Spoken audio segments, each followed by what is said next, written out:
जिसका डर था वही हुआ। जिस सऊदी अरब को लेकर इजराइल ने बहुत उम्मीदें पाली हुई थी, उसने आखिरी वक्त में ऐन वक्त पर ऐसा कदम उठाया कि जो बाइडेन भी हैरान है। और सबसे ज्यादा अगर कोई खुश है तो वो ईरान हो रहा है।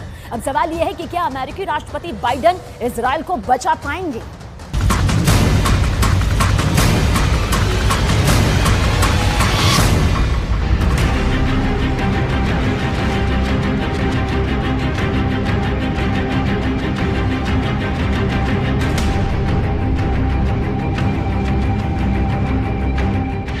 पूरी दुनिया की नजर इस शख्स पर थी। सब जानना चाहते थे कि यह शख्स क्या फैसला लेगा।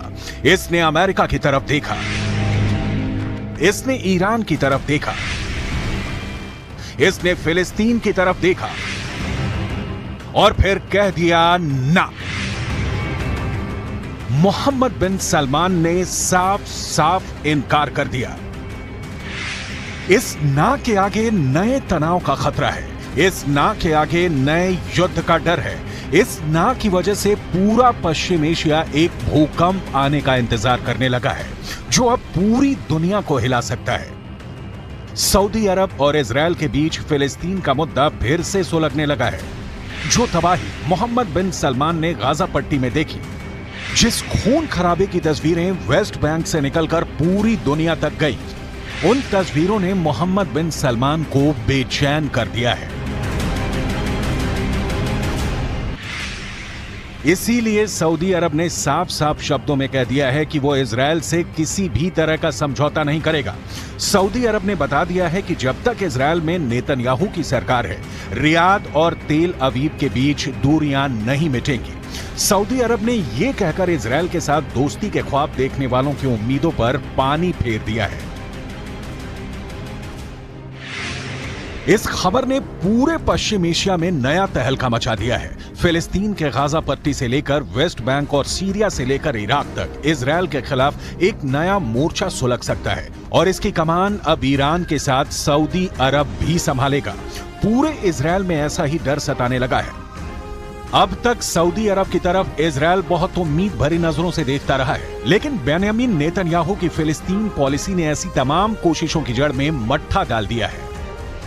वेस्ट बैंक में गोलीबारी और गाजा पट्टी में बमबारी को लेकर इजराइल सऊदी अरब के लिए एक बार फिर बड़ा खलनायक बनकर उभरा है। यही वजह है कि सऊदी अरब और इजराइल के बीच दोस्ती की नई उम्मीदें खत्म हो चुकी हैं। अरबी भाषा के अखबार एलफ के हवाले से पूरा इजरायली मीडिया ये खबर छाप रहा है। रिपोर्ट यह है कि सऊदी अरब ने कहा है कि जब तक इजराइल में बेंयामीन नेतन्याहू की कट्टरपंथी सरकार रहेगी, इजराइल से शांति वार्ता नहीं हो सकती। गाजा पट्टी में जब जब इजराइल की बमबारी हुई है, जब जब वेस्ट बैंक की जमीन पर इजराइल के सेटलर्स का कब्जा हुआ है, ये तस्वीरें मई महीने की ही हैं, जब गाजा पट्टी पर इजराइल ने खूब बमबारी की थी। धमाके ऐसी कि बड़ी बड़ी इमारतों को मलबे में तब्दील कर दें। ये गाजा का उत्तर पश्चिमी इलाका है, जहां इजराइल ने मई महीने में रात भर हमले किए हैं। छोटे बड़े धमाके होते रहे। इजराइल अक्सर यहां हमास के रॉकेट हमले के बाद हवाई बमबारी करता है। इजराइल दावा करता है कि उसने फिलिस्तीनी गुट हमास को टारगेट किया है। उसके ठिकानों पर लेजर गाइडेड बम इस्तेमाल किए गए। हमास के सुरंग के नेटवर्क को तबाह करने के लिए बंकर बस्टर बम इस्तेमाल किए गए। हमास के रॉकेट लॉन्चिंग वाले ठिकानों को जीपीएस गाइडेड बम से उड़ा दिया गया।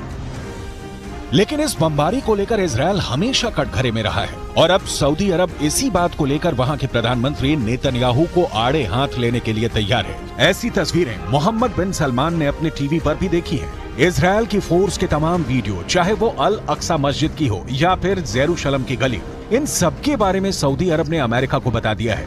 बाइडेन की सरकार को रियाद से यह संदेश भेजा जा चुका है और फिर वहां से यही संदेश इजराइल की राजधानी तेल अवीव भी ट्रांसफर कर दिया गया है। सऊदी अरब के इस रुख ने इजराइल और अरब देशों के बीच अब्राहम अकॉर्ड वाली पहल को बहुत बड़ा धक्का पहुंचा है।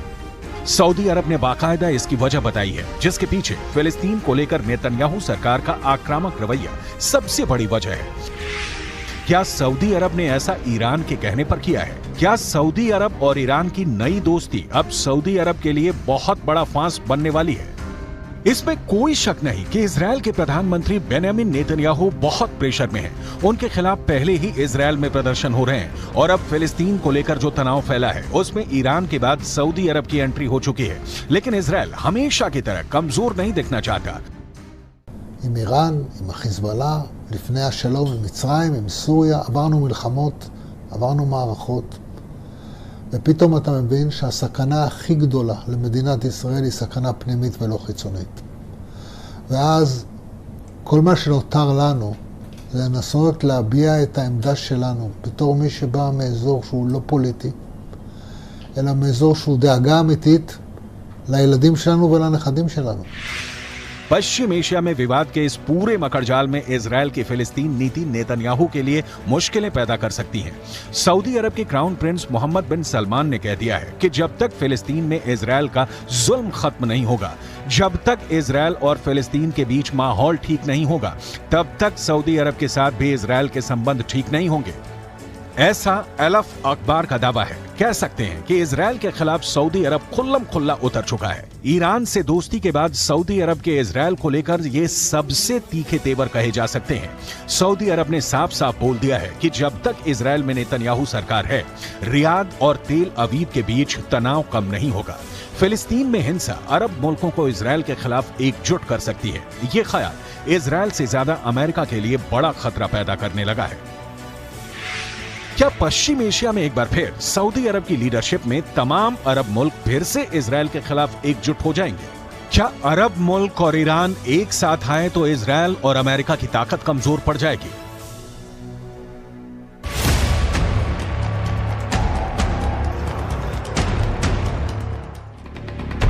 जब से इजरायल 1948 में कायम हुआ है, तब से अरब मुल्कों के साथ उसकी दुश्मनी का लंबा इतिहास रहा है।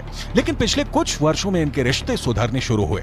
बहुत से अरब देशों और इजरायल के बीच राजनयिक रिश्ते कायम हुए हैं। इसे अब्राहम अकॉर्ड का नाम दिया गया और अरब देशों के बीच इजरायल की इमेज बिल्डिंग को एक नया लॉन्च पैड मिल गया। इसे पश्चिम एशिया में शांति कायम करने का नया तरीका बताया गया। अब्राहम अकॉर्ड को उसके अंजाम तक पहुंचाने वाला अमेरिका, इजरायल और सऊदी अरब की सुलह कराने में भी जुट गया। Excellency, my friend, the Foreign Minister, and I agreed that we should work together to increase the number of the direct flights, the tourism, the trade volume, the investment. UAE यानी संयुक्त अरब अमीरात, सूडान, मोरक्को और Bahrain अब Israel के साथ अपने रिश्तों की शुरुआत कर चुके हैं। फिर ऐसा लगने लगा कि पश्चिम एशिया में अरब मुल्कों के बीच सबसे बड़े खिलाड़ी सऊदी अरब के रिश्ते भी इजरायल से सामान्य हो सकते हैं। लेकिन अब फिलिस्तीन को लेकर इजरायल और सऊदी अरब में दूरी फिर से बढ़ गई है। इससे पहले सऊदी अरब ने जॉर्डन में अपने राजदूत को फिलिस्तीन का अनिवासी राजदूत करार दिया था।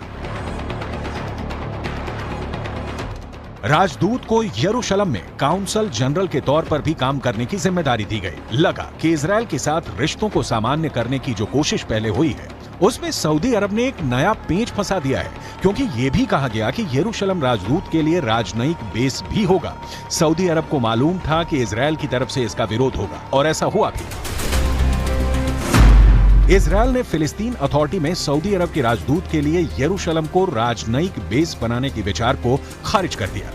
इजरायल ने कहा कि सऊदी अरब के नए राजदूत फिलिस्तीन अथॉरिटी के साथ मुलाकात कर सकते हैं, लेकिन उन्हें यहां स्थायी तौर पर रहने नहीं दिया जाएगा। सऊदी अरब ने एक बार ये फिर दिखा दिया है कि वो फिलिस्तीन का बड़ा समर्थक है। फिलिस्तीन के मुद्दे पर इजरायल फिर बड़ा टारगेट बन सकता है। अमेरिका इस बात को लेकर डरा हुआ है, क्योंकि लेबनान जाकर फिलिस्तीन गुट हमास के उप प्रमुख ने यह ऐलान कर दिया है कि इजरायल को फिर से हिलाने का वक्त आ गया है। यह तस्वीर हमास के उप प्रमुख सालेह अल अरूरी की है। अरूरी ने लेबनान जाकर फिलिस्तीन को आजाद करने को लेकर बने पॉपुलर फ्रंट के उप महासचिव जमील मजहर से मुलाकात की। इस मुलाकात में तय हुआ कि इजरायल के खिलाफ इंतीफता यानी फिर से हथियार बंद विद्रोह का वक्त आ गया है। इन दोनों संगठनों को ईरान का पूरा समर्थन है और फिलिस्तीन को लेकर ईरान इनको फंड भी करता है और हथियार भी देता आया है। इसलिए बड़ी पिक्चर में युद्ध का जो खतरा मंडरा रहा है, उसमें ईरान इजरायल के लिए बहुत खतरनाक साबित हो सकता है। इन दोनों की दुश्मनी किसी भी वक्त युद्ध में तब्दील हो सकती है। इजरायल और ईरान एक दूसरे के सबसे बड़े दुश्मन हैं। दोनों ही एक दूसरे को मिटाने की धमकियां देते हैं। इजरायल को लेकर ईरान बहुत आक्रामक रहा है और उसे नक्शे से मिटाने की बात भी करता रहा है। यही हाल इजरायल का है, जिसके नेताओं ने भी परमाणु धमकियां देनी शुरू कर दी हैं। ईरान के राष्ट्रपति इब्राहिम रईसी ने हाल ही में इजरायल के 2 बड़े शहरों को मिटाने की धमकी दी, जिसके बाद युद्ध का खतरा बढ़ने लगा।